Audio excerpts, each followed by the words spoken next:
नमस्कार दोस्तों, 1 फरवरी साल 2003 नासा का कोलंबिया स्पेस शटल धरती पर वापस लौट रहा था। इसमें बैठे हैं 7 एस्ट्रोनॉट्स, जिनमें से एक इंडिया के लिए बहुत खास है, मिशन स्पेशलिस्ट कल्पना चावला। ये सभी एस्ट्रोनॉट्स 2 हफ्ते स्पेस में बिताने के बाद वापस धरती पर लौट रहे हैं और इनके परिवार और दोस्त इनका बेसब्री से इंतजार कर रहे हैं। इन सब के लिए ये फ्लाइट बड़ी खास है, लेकिन नासा के लिए ये एक बहुत ही आम रूटीन फ्लाइट है, क्योंकि स्पेस मिशन कोलंबिया प्रोग्राम की ये 28वीं फ्लाइट है। 8:44 स्पेस शटल धरती की एटमॉस्फेयर में री एंट्री मारता है। सभी सिस्टम्स एज एक्सपेक्टेड काम कर रहे हैं और सब कुछ नॉर्मल लग रहा है।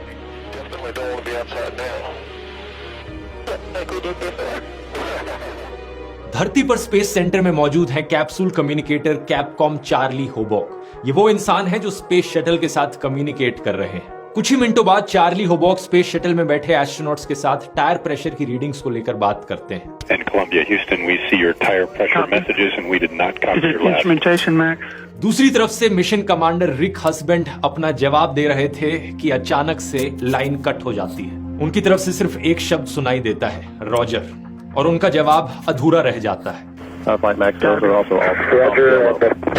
चार्ली होबॉक दोबारा से कम्युनिकेशन बनाने की कोशिश करते हैं, लेकिन दूसरी तरफ से कोई जवाब नहीं। 10 मिनट बीत जाते हैं, कोशिश जारी है, लेकिन दूसरी तरफ से अभी भी कोई जवाब नहीं।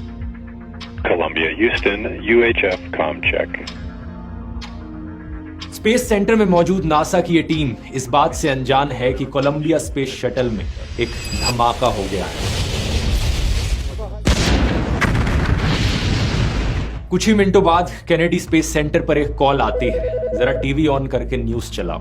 न्यूज में कुछ ऐसे दृश्य दिख रहे थे। They've lost contact. We can only hope that what we're seeing is not the worst.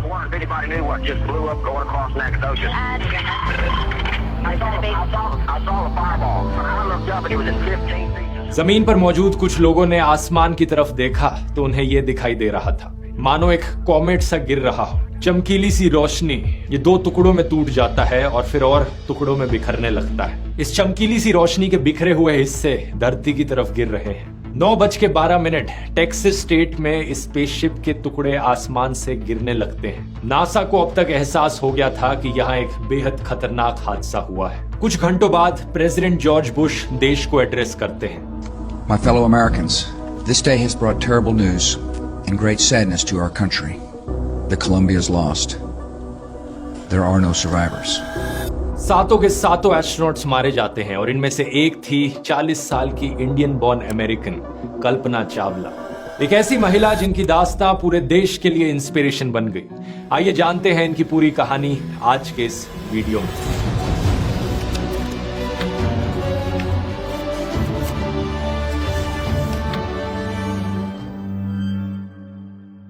Kalpana Chawla का जन्म 17 मार्च 1962 को हरियाणा के करनाल शहर में एक कंजर्वेटिव परिवार में हुआ था।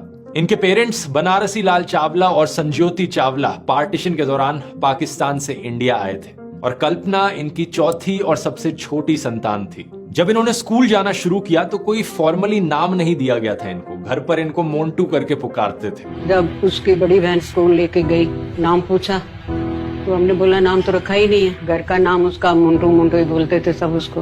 तो जब जरूरत पड़ी तो इन्होंने अपना नाम खुद ही चुना, कल्पना, जिसका मतलब हो सकता है इमेजिनेशन। उस वक्त किसी ने कल्पना नहीं करी थी कि ये छोटी सी बच्ची आगे जाकर अपनी जिंदगी में क्या कर दिखाएगी। इनके भाई संजय चावला बताते हैं कि समाज के साथ इनकी जद्दोजहद बचपन से ही शुरू हो गई थी। मैं इन लड़कों को दिखा दूंगी, मैं कोई ऐवी लड़की नहीं हूँ। संजय कहते हैं कि एक बहुत ही डिटरमाइंड लड़की थी। 1960s का जमाना इमेजिन करो। आज के दिन भी हरियाणा में कई जगहों पर मेल चाइल्ड को प्रेफरेंस दी जाती है।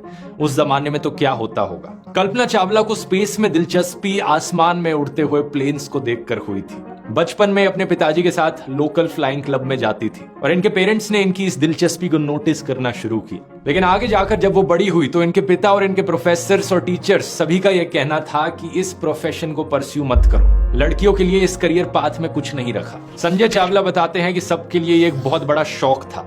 सबने उसे डिस्करेज करने की कोशिश करी कि मत करो ये, लेकिन कल्पना को कोई रोक नहीं सका। पंजाब इंजीनियरिंग कॉलेज से ये एरोनॉटिकल इंजीनियरिंग में अपनी बैचलर्स डिग्री कंप्लीट करती है और उसके बाद चली जाती है ये अमेरिका अपनी मास्टर्स डिग्री करने के लिए यूनिवर्सिटी ऑफ टेक्सास से। इवन दो इनके पिता इसको लेकर भी डिसअप्रूव कर रहे थे कि बाहर पढ़ने नहीं जाना चाहिए। Because I lived in India in a very small town and forget about space, I didn't even know if my folks were going to let me go to the engineering college. आगे चलकर साल 1988 में ये PhD भी कर डालती हैं aerospace engineering में यूनिवर्सिटी ऑफ कोलोराडो से। इस वक्त इनकी उम्र करीब 26 साल थी और नासा के एम्स रिसर्च सेंटर में ये काम करने लगती हैं। इनकी स्पेशलाइजेशन फ्लूइड डायनेमिक्स एयरक्राफ्ट की, यानी इस चीज को स्टडी करना कि जो हवा है वो फ्लूइड की तरह किस तरीके से फ्लो करती है एयरक्राफ्ट्स के विंग्स के अराउंड और चारों तरफ से। इनके पास ढेरों पायलट के लाइसेंसेस थे, एयरप्लेन्स, ग्लाइडर्स और सी प्लेन्स सब उड़ाना जानती थी। सन 1991 में ये अमेरिकन सिटीजन बन जाती हैं और 1994 में नासा 4000 एप्लीकेंट्स में से 20 लोगों को एस्ट्रोनॉट ट्रेनिंग के लिए सिलेक्ट करती है, जिनमें से एक कल्पना चावला भी होती है। नवंबर 1997, 3 साल की ट्रेनिंग के बाद कल्पना अपनी पहली उड़ान भरती है स्पेस। कोलंबिया प्रोग्राम के अंडर फ्लाइट STS-87 इस स्पेस शटल में बैठकर ये 250 से ज्यादा ऑर्बिट्स लगाती हैं धरती के, 2 हफ्ते तक स्पेस में रहती हैं।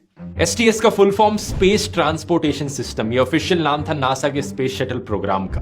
ये प्रोग्राम चौथा ऐसा प्रोग्राम था जिसमें ह्यूमन स्पेस फ्लाइट्स होती थी। पहला प्रोजेक्ट मर्करी, फिर प्रोजेक्ट जेमिनी और फिर सबसे फेमस वाला अपोलो प्रोग्राम और फिर ये वाला प्रोग्राम जो साल 1981 में शुरू हुआ। ये इतिहास का सबसे लंबा ह्यूमन स्पेस फ्लाइट प्रोग्राम था जो 2011 तक चला। यहाँ नासा का फोकस था रीयूजेबिलिटी, एक ही स्पेस शटल को बार बार ऊपर नीचे लेकर आया जाए, हर बार नए स्पेस शटल्स बनाने की जरूरत ना पड़े। 2 मेन स्पेस शटल्स थे जो इस प्रोग्राम में यूज किए गए। पहला था चैलेंजर और दूसरा कोलंबिया स्पेस शटल। इस कोलंबिया डिजास्टर के बाद डिस्कवरी, एटलांटिस और एंडेवर स्पेस शटल्स भी इस्तेमाल किए गए, जो कि आज के दिन आपको म्यूजियम्स में मिल जाएंगे।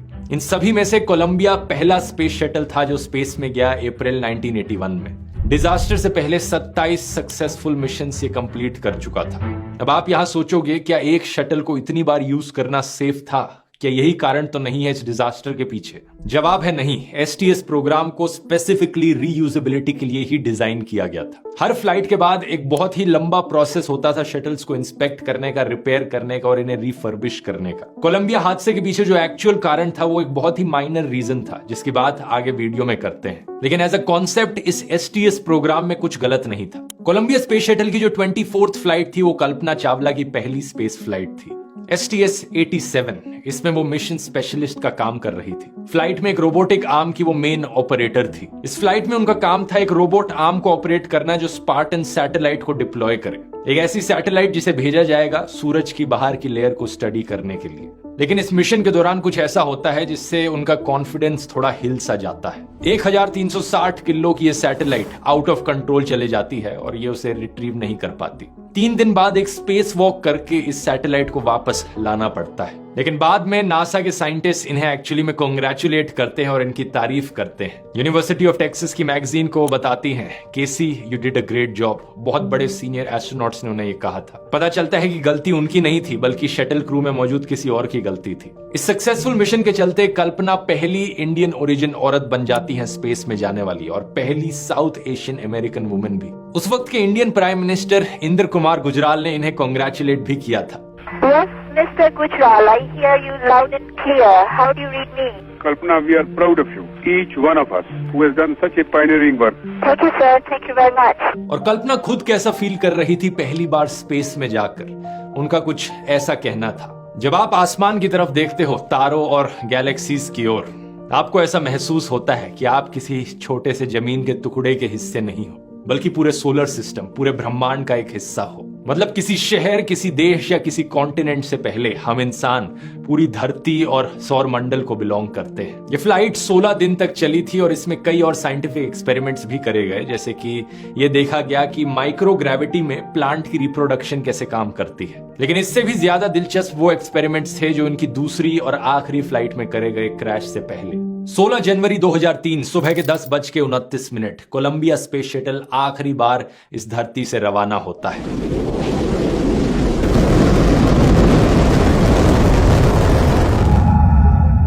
ये मिशन ओरिजिनली 2001 के लिए प्लान किया गया था और 13 बार डिले हुआ।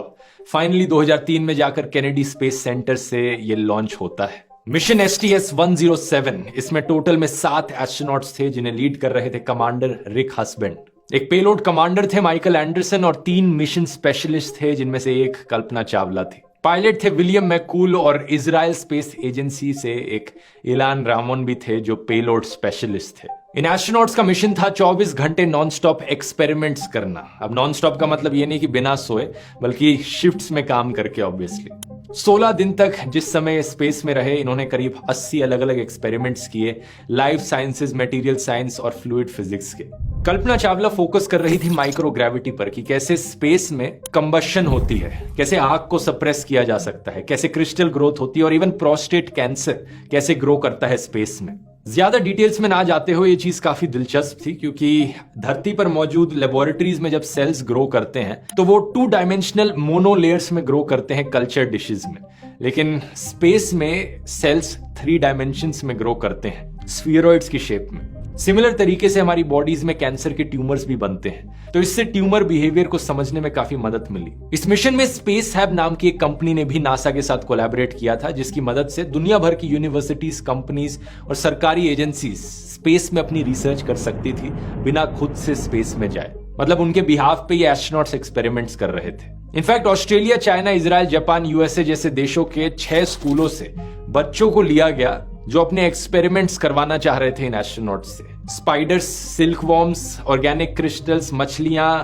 मधुमक्खियां, एंट्स, ये सब कैसे रिएक्ट करते हैं स्पेस में, बच्चे जानना चाहते थे और इसको लेकर भी एक्सपेरिमेंट्स हो रहे थे। फूलों को लेकर एक बड़ी इंटरेस्टिंग चीज पता चली इन एक्सपेरिमेंट्स में कि जो सुगंध इन फूलों की होती है धरती पर, स्पेस में उनकी स्मेल ही बदल जाती है। क्योंकि मिशन के दौरान भी कॉन्स्टेंटली सारा डेटा धरती पर ट्रांसमिट किया जा रहा था, तो अप्रोक्सीमेटली 30% जो डेटा था इन एक्सपेरिमेंट्स का उसे सेव किया गया और कलेक्ट करके ग्राउंड स्टेशंस में रखा गया। कुछ सक्सेसफुल एक्सपेरिमेंट्स के वीडियोस भी रिकॉर्ड किए गए जो बच्चों को वापस भेजे गए, जैसे कि चींटियों को लेकर और क्रिस्टल्स को लेकर। लेकिन 40 से ज्यादा एक्सपेरिमेंट्स ऐसे भी थे जिनका कोई डेटा वापस नहीं मिल पाया इस हादसे की वजह से। हालांकि एक इंटरेस्टिंग चीज यहाँ पर राउंड वॉर्म्स का एक लाइव ग्रुप था जो इस डिजास्टर को सर्वाइव कर गया सिर्फ कुछ माइनर हीट डैमेजेस के साथ, क्योंकि इन्हें एक एल्यूमिनियम के कैनिस्टर्स में रखा गया था। और हादसे के बाद जो टूटे हुए पीसेस रिकवर किए गए स्पेस शटल के, उनमें 5-6 ऐसे कैंस पाए गए जिनकी पेट्री डिशेस में ये राउंड वॉर्म्स जिंदा थे। आगे चलकर जो मिशंस हुए, जैसे कि 2011 में स्पेस शटल एंडेवर का STS प्रोग्राम का सेकंड लास्ट मिशन हुआ, उसमें इन राउंड वॉर्म्स के कुछ डिसेंडेंट्स को उसमें भेजा गया। लेकिन अब आते हैं इस वीडियो के सबसे बड़े सवाल पर, आखिर क्या कारण था इस बड़े हादसे के पीछे? क्या पायलट ने कुछ गलती करी या फिर किसी और क्रू मेंबर ने कुछ जल्दबाजी में गलती से कुछ डिसीजंस ले लिए? किसी एस्ट्रोनॉट की कोई गलती थी? सच बात यह है दोस्तों कि इनमें से कोई भी कारण नहीं था। कोलंबिया में मौजूद इन 7 एस्ट्रोनॉट्स में से किसी ने कोई भी गलती नहीं करी थी और इन सबको हादसे से कुछ 3 से 4 मिनट पहले तक कोई अंदाजा भी नहीं था कि क्या होने वाला है। इस वीडियो रिकॉर्डिंग को देखिए, हादसे से कुछ मिनट पहले की रिकॉर्डिंग है ये।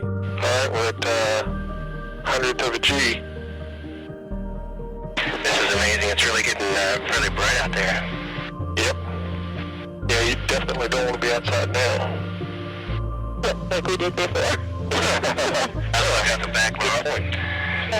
एस्ट्रोनॉट्स हंसी मजाक कर रहे हैं, कल्पना चावला भी कुछ बात कर रही हैं। ये सिर्फ 8:58 पर ही था कि यहाँ बैठे एस्ट्रोनॉट्स को एक इंडिकेशन मिलता है कि सब कुछ जैसा होना चाहिए वैसा हो नहीं रहा है। कोलंबिया के बैकअप फ्लाइट सॉफ्टवेयर ने डिस्प्ले पर कुछ मैसेजेस दिखाए, ये बताने के लिए कि स्पेस शटल के लेफ्ट साइड वाले लैंडिंग गियर के 4 पहियों पर प्रेशर लॉस हो गया है। और ये वार्निंग एग्जैक्टली 1 मिनट पहले आई थी, उस समय से जब कोलंबिया ने धरती से सिग्नल खो दिया था। जमीन पर बैठे कैपकॉम इसी चीज को लेकर कम्युनिकेट करने की कोशिश कर रहे थे। अब कैसा लगेगा अगर मैं कहूं, हालांकि एस्ट्रोनॉट्स को कोई जानकारी नहीं थी इसके बारे में, लेकिन नासा में कुछ लोग इस प्रॉब्लम के बारे में जरूर जानते थे। हादसे से 1-2 घंटे पहले नहीं बल्कि पूरे 16 दिन पहले उनको ये चीज पता थी जिस दिन ये शटल लॉन्च हुई थी।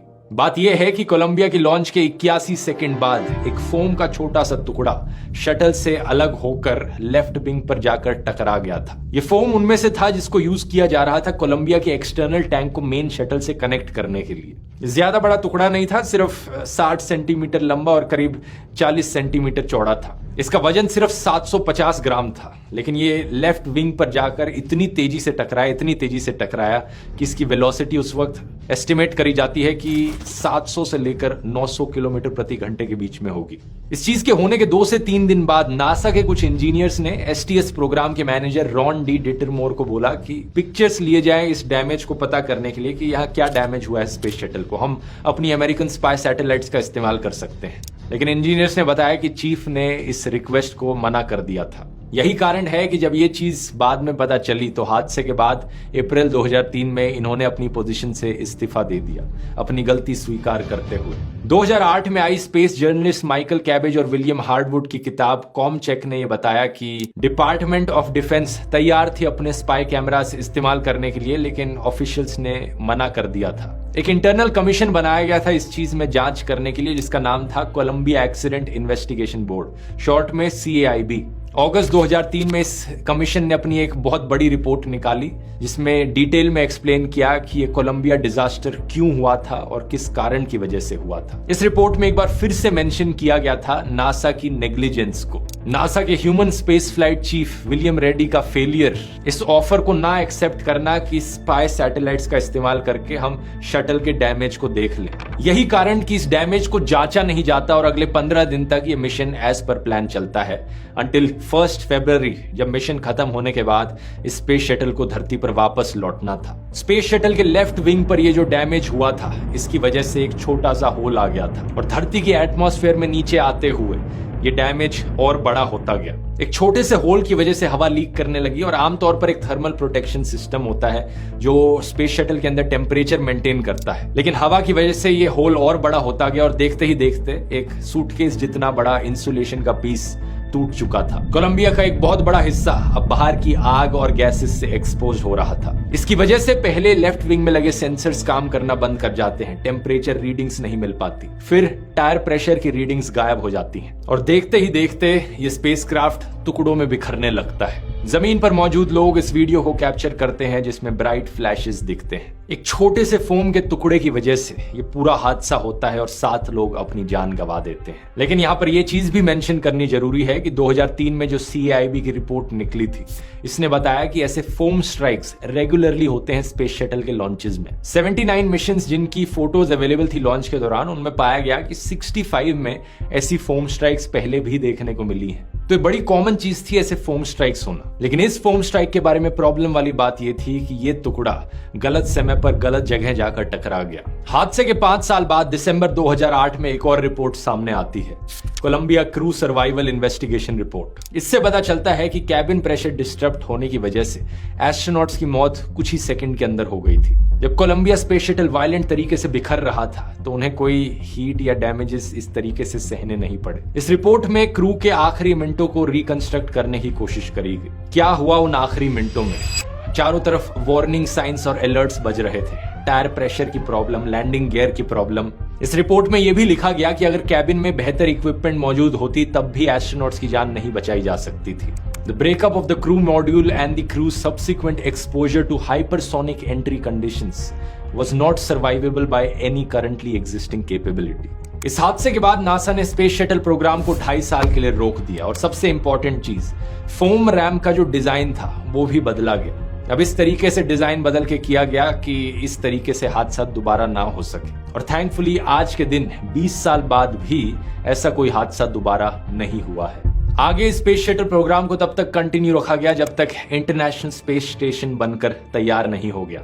जुलाई 2011 में जब इसे फाइनली खत्म किया जाता है तब तक 135 मिशंस इस प्रोग्राम में किए जाते हैं और ये 30 साल पूरे कर लेता है। इन 30 सालों में टोटल में 14 एस्ट्रोनॉट्स अपनी जान गंवाते हैं अनफॉर्चुनेट एक्सीडेंट्स में और इसी में से एक कल्पना चावला। इंडिया अपनी प्राइड को खो देता है, लेकिन कल्पना चावला का इम्पैक्ट लाखों लोगों की जिंदगी पर देखने को मिलता है, डायरेक्टली और इनडायरेक्टली। कल्पना इतनी पैशनेट थी साइंस एजुकेशन को लेकर कि वो चाहती थी कि इंडिया में हर लड़की को ऐसी एजुकेशन मिल सके। यही कारण कि उन्होंने नासा को कन्विंस किया कि उनका जो सेकेंडरी स्कूल था करनाल में, टैगोर बाल निकेतन सीनियर सेकेंडरी स्कूल, उसके स्टूडेंट्स हिस्सा ले सके नासा के समर स्पेस एक्सपीरियंस प्रोग्राम में। 1998 के बाद से हर साल ये स्कूल 2 लड़कियों को अमेरिका भेजता था, ह्यूस्टन में, for the foundation for international space education United space school. और कल्पना चावला इन लड़कियों को अपने घर भी बुलाती थी डिनर करने के लिए। नासा ने कल्पना चावला और बाकी क्रू मेंबर्स को काफी ट्रिब्यूट्स दिए हैं पिछले कुछ सालों में। जैसे कि मार्स पर जो लैंडिंग करी थी नासा ने, उस जगह को कोलंबिया मेमोरियल स्टेशन बुलाया गया। और मार्स और जुपिटर के बीच कई सारे एस्ट्रॉइड्स हैं जिनका नाम इन क्रू मेंबर्स के नाम पर रखा गया। यही कारण कि आज हमारे सोलर सिस्टम में कहीं दूर चक्कर लगा रहा है एक एस्ट्रॉइड जिसका नाम है 51826 कल्पना चावला। ये वीडियो पसंद आया तो ये वाला वीडियो भी जरूर पसंद आएगा। एक और ऐसे हादसे के ऊपर वीडियो है जहां पर एस्ट्रोनॉट्स एक्चुअली में सरवाइव कर गए। हफ्तों तक स्पेस में गुम होने के बाद अपोलो 13 का ये मिशन यहां क्लिक करके देख सकते हैं। बहुत बहुत धन्यवाद।